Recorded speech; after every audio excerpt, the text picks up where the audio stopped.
Hello students, इस lecture में हम लोग टाइप्स ऑफ डीसी जनरेटर के बारे में पढ़ेंगे। जिस तरह से टाइप्स ऑफ डीसी जनरेटर हमने पढ़ा था, तो वहाँ पर हम लोगों ने डिस्कस किया था कि किस बेसिस पे हम जनरेटर को क्लासिफाइड करते हैं, डीसी जनरेटर को। वही बेसिस तो यहाँ पर भी यूज़ होगा। वहाँ पर जो मैंने आप लोगों को समझाया था डीसी जनरेटर के केस में, ये समझाया था कि जिस मैनर में फील्ड वाइंडिंग का कनेक्शन आर्मेचर वाइंडिंग के साथ होता है, उस तरह से हम डीसी जनरेटर को क्लासिफाइड करते हैं। तो उसी बेसिस पे यहाँ पर भी पहला पार्ट होगा सेपरेटली एक्साइटेड डीसी मोटर। अब आप लोगों को सेपरेटली एक्साइटेड डीसी जनरेटर आप लोग पढ़ चुके हो। डायग्राम में सिर्फ इतना सा चेंज होगा कि डीसी जनरेटर में जहाँ लोड लगा हुआ है, लोड को हटा लीजिए वहाँ से और वहीं से इनपुट वोल्टेज अप्लाई होगा। बस इतना सा चेंज है डायग्राम में, बाकी सारा डायग्राम एज इट इज़ बनेगा इसमें। ठीक है, तो आर्मेचर,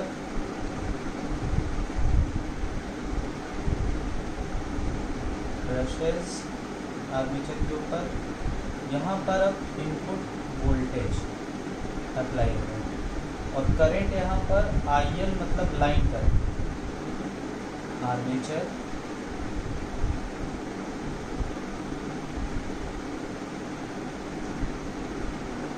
बैक EMF यहाँ इंड्यूस होगी जनरेटेड EMF के प्लेस पे, जो कि मोटर है। करंट आर्मेचर में फ्लो होगी, यानी अंदर की तरफ आएगी, that is armature current. Field winding जो है वो मोटर में फिजिकली कनेक्टेड नहीं है। इस फील्ड वाइंडिंग को बाहर से अलग से सेपरेट एक्साइटेशन मिल रही है, that is why it is known as separately excited DC motor. ये हो गया कि फील्ड करंट आई है, यहाँ पर फील्ड रेजिस्टेंस वाइंडिंग का आ रहा है, तो ये है फील्ड वाइंडिंग।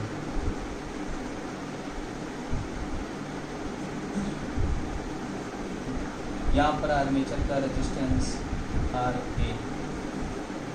बस आपको याद ही रखना है, इम्पॉर्टेंट बात वो ये है कि यहाँ पर IL को लाइन करंट कहते हैं। लाइन करंट जनरेटर के केस में IL को डिनोट किया गया था लोड करंट से, यहाँ पर IL को डिनोट करते हैं लाइन करंट से। बस यही फर्क है। करंट की डायरेक्शन आप देख रहे होंगे कि रिवर्स हो गई मोटर के केस में। जनरेटर के केस में करंट आर्मेचर से निकलते हुए बनाते हैं और मोटर के केस में आर्मेचर की तरफ, यानी आर्मेचर में अंदर की तरफ करंट की डायरेक्शन। और बैक EMF EB की value P5 ZN upon 60A। उसके अलावा ये फील्ड करंट हो गई, बताने की ज़रूरत नहीं है बहुत ज़्यादा। ये हो गई आपकी resistance of field winding, this is resistance of armature winding. और यहाँ आप KVL लगाएंगे तो बैक EMF का फॉर्मूला होगा V माइनस IA RA, या आप लिख सकते हैं V is equal to EB plus IA RA। ठीक है, यहाँ पर KVL अप्लाई करेंगे इन दैट केस। तो ये बात हो गई सेपरेटली एक्साइटेड डीसी जनरेटर की। That means when field winding is not electrically physically connected with armature, but it is disconnected from the motor and provide excitation by external battery. That is why it is known as separately excited DC motor. ये normal सी mathematical expression है, ये KVL लगा के आया। ये तो आपको मैंने बताया था पिछले क्लास में कि back EMF is also like a generated EMF, इसलिए एक्सप्रेशन इसका सेम होता है, इसका कोई अलग से डेरिवेशन नहीं है। बस यहाँ पर इसका सिग्निफिकेंस क्या है वो मैंने पिछली क्लास में डिस्कस किया। ठीक है, तो ये हो गया diagram separately excited DC motor का। और कुछ छोटे टर्म आप कह सकते हैं कि यहाँ पर इलेक्ट्रिकल पावर कितनी डेवलप हो रही है, EB into IA। Mechanical power क्या आउटपुट होगा, torque into omega, in case अगर न्यूमेरिकल में आए तो। अब चलते हैं इसके नेक्स्ट पार्ट पे, नेक्स्ट टाइप पे।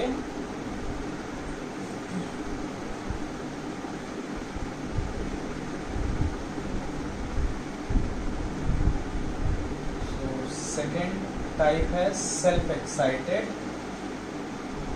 DC motor, self excited DC motor.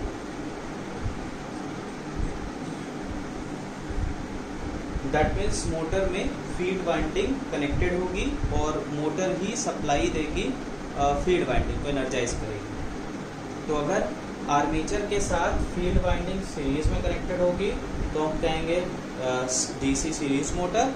अगर पैरेलल में कनेक्टेड होगी फील्ड वाइंडिंग आर्मेचर के साथ तो उसे कहेंगे शंट मोटर।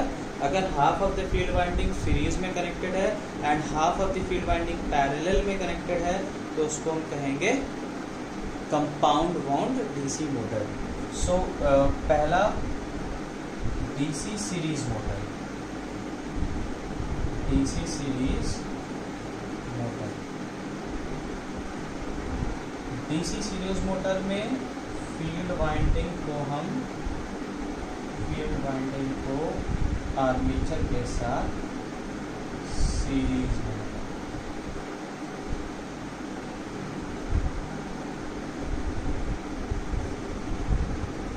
लाइन करंट, ये यहाँ पर टर्मिनल वोल्टेज भी कह सकते हैं आप और सप्लाई वोल्टेज भी कह सकते हैं इसको, V, ठीक है।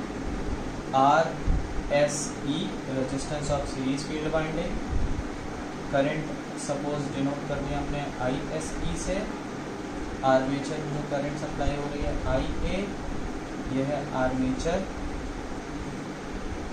रेजिस्टेंस आर ए, यहाँ पर बैक ईएमएफ ई। तो आई एल मतलब लाइन करंट, बैक ईएमएफ का एक्सप्रेशन हो गया। आर एस ई मतलब resistance of series field winding, I S E मतलब current in series field winding, I A मतलब आर्मेचर करंट, ठीक है। अब यहाँ पर इक्वेशंस देखें तो जो करंट सप्लाई से आ रही है वही करंट फील्ड वाइंडिंग में भी जा रही है, वही करंट आर्मेचर को भी जा रही है, तो ये तीनों आपस में एक हुए, ठीक है। केवीएल अप्लाई करेंगे तो back EMF is equal to V minus I S E R S E minus I A R A, और E B is equal to V minus I A common ले सकते हैं, R A plus R S E.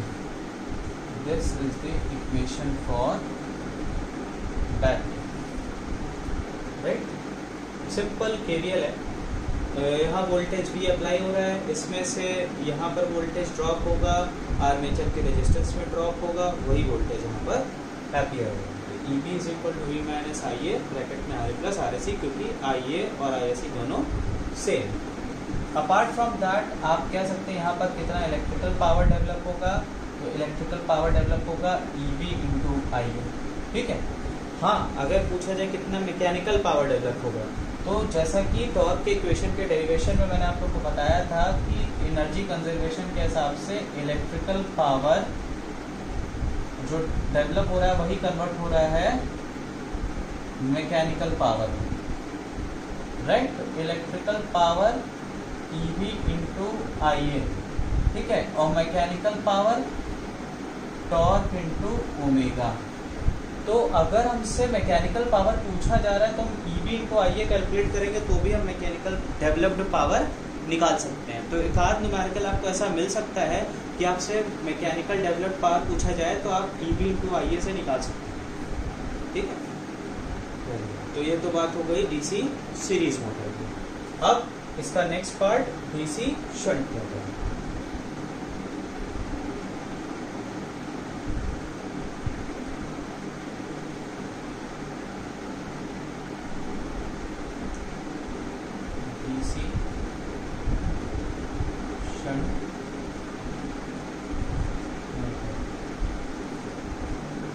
DC shunt motor में field winding को armature के across लगाने की, यानी कि पैरेलल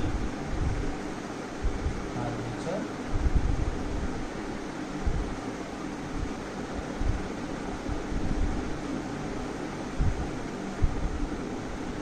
फील्ड वाइंडिंग को पैरेलल।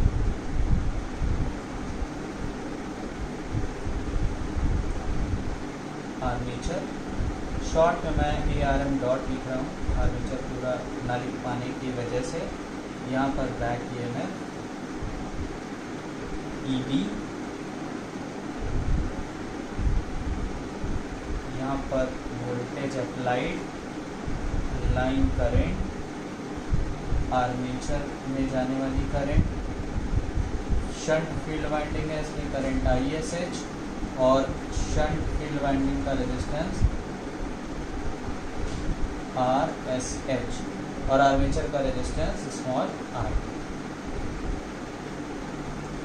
तो कुछ चीज़ें कॉमन है। IL मतलब लाइन करंट, EB की ये वैल्यू शुरुआत से लेते चले आ रहे हैं। Electrical power developed is equal to mechanical power developed, electrical power EB into IA, mechanical power torque into omega, mechanical power develop हम EB इंटू IA से भी निकाल सकते हैं। ये चीज़ें कॉमन है। अब यहाँ आते हैं और इसमें आप इक्वेशंस बनाइए। तो IL डिवाइड हो रही है IA और ISH में, राइट। तो इसको अब रफ कर सकते हैं क्योंकि कॉमन है, बार बार डिस्कस हम कर रहे हैं तो दोबारा फिर से इसको डिस्कस करने की ज़रूरत नहीं है। तो IL is equal to IA plus ISH। So यहाँ से आर्मेचर करंट मिलेगी IL minus ISH। Shunt generator अगर आपको याद हो, पलट के देखिएगा, पिछला रिकॉर्ड देखेंगे आप DC जनरेटर का, शंट जनरेटर का, तो आप देखेंगे यहाँ प्लस मिलेगा जनरेटर के केस में। यहाँ क्योंकि करंट की डायरेक्शन रिवर्स है इसलिए यहाँ IL माइनस ISH आ रहा है। इसके अलावा ISH is equal to V upon RSH। क्यों होगा? क्योंकि ये है आपका आर्मेचर, इसके पैरेलल में वाइंडिंग लगी हुई है। यहाँ वोल्टेज कितना है V, तो यहाँ भी वोल्टेज कितना है V, यहाँ से यहाँ तक का वोल्टेज V, रेजिस्टेंस R, तो करंट कितनी होगी V अपॉन R। तो V this voltage, resistance is RSH, V upon RSH ISH, ठीक है। यहाँ आप KVL अप्लाई करोगे तो again EB is equal to V minus IA RA। तो ये शंट मोटर की इक्वेशंस है, ठीक है। बाकी क्या होगा, electrical power develop, mechanical power develop already मैं डिस्कस कर चुका हूँ, ठीक है। तो ये बात हो गई शंट मोटर की। अब बात होती है कंपाउंड मोटर की। कंपाउंड मोटर में शंट फील्ड वाइंडिंग और सीरीज फील्ड वाइंडिंग दोनों प्रेजेंट होती है। तो उसको रफ करते हैं पहले।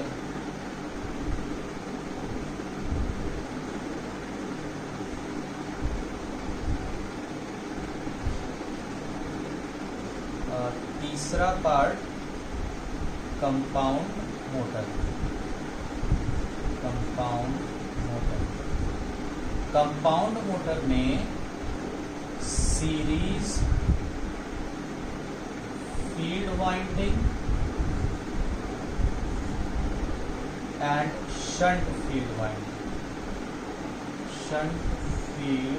वाइंडिंग दोनों मोटर में मौजूद रहती है, इसलिए इसको कंपाउंड कहते हैं। बट शंट फील्ड वाइंडिंग ज़्यादा स्ट्रांग होती है। ज़्यादा स्ट्रांग होने का मतलब यह है कि इसमें नंबर ऑफ एम्पियर टर्न ज़्यादा होते हैं। एम्पियर टर्न जो है इसमें ज़्यादा होते हैं compare to series field winding. तो इसीलिए शंट फील्ड वाइंडिंग में जो फ्लक्स डेवलप होगा वो स्ट्रांग होगा compare to series field winding. ये फर्क है शंट फील्ड वाइंडिंग का सीरीज फील्ड वाइंडिंग से। इसमें नंबर ऑफ टर्न जो होंगे वो ज़्यादा होंगे। तो कंपाउंड मोटर में दोनों फील्ड वाइंडिंग मौजूद होगी, जिसमें से कि शंट फील्ड वाइंडिंग में नंबर ऑफ टर्न ज़्यादा होंगे, यानी कि उसमें जो फ्लक्स है वो ज़्यादा स्ट्रांग डेवलप होगी।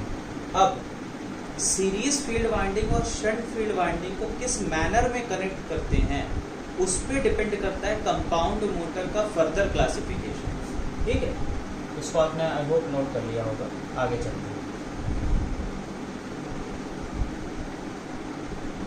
अगर इस तरह से सीरीज फील्ड वाइंडिंग और शंट फील्ड वाइंडिंग को मोटर में कनेक्ट किया जाए कि दोनों ही वाइंडिंग में करंट की डायरेक्शन सेम हो, करंट की डायरेक्शन सेम होगी तो उससे ये होगा कि दोनों ही वाइंडिंग में जो फ्लक्स डेवलप होगा, मैग्नेटिक फ्लक्स, उसकी डायरेक्शन भी सिमिलर होगी।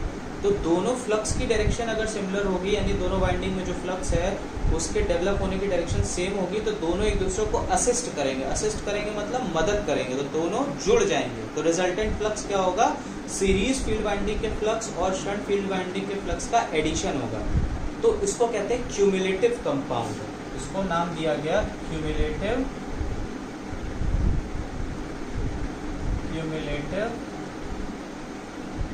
कंपाउंड मोटर, इसको ये नाम है। Okay, cumulative compound motor. तो इस तरह से इसमें दोनों वाइंडिंग्स को कनेक्ट करते हैं। इस तरह से ये आपकी सीरीज मोटर है, ठीक है, सीरीज मोटर।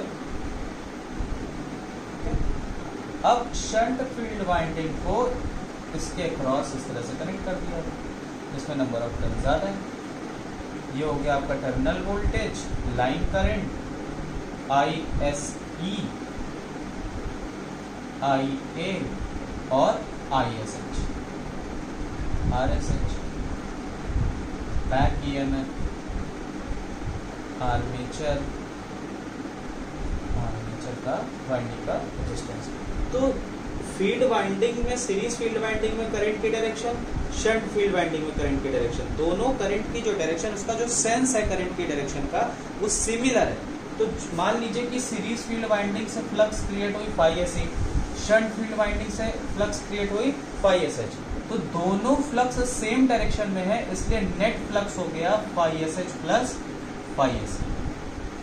यानी series field flux will assist, मदद करेगी शंट फील्ड फ्लक्स को बढ़ने में। तो दैट इज वाई इसका नाम पड़ा cumulative compound motor. That means अगर हम कंपेयर करें शंट मोटर से, तो क्यूमुलेटिव कंपाउंड मोटर का फ्लक्स ज्यादा होगा, क्योंकि शंट मोटर में फ्लक्स कितना होगा? सिर्फ phi-SH, लेकिन क्यूमुलेटिव में क्या होगा? phi-SH plus phi-SE। तो कंपेरेटिवली शंट मोटर से ज्यादा फ्लक्स क्यूमुलेटिव कंपाउंड मोटर में पैदा होता है। ठीक है, तो ये बात हो गई क्यूमुलेटिव कंपाउंड मोटर की। ठीक, नेक्स्ट अब चलते हैं। आई होप इसको आप लोगों ने नोट कर लिया होगा। ठीक है, तो नेट फ्लक्स क्या है? दोनों फील्ड वाइंडिंग से जो फ्लक्स डेवलप हो रहा है उसका सम।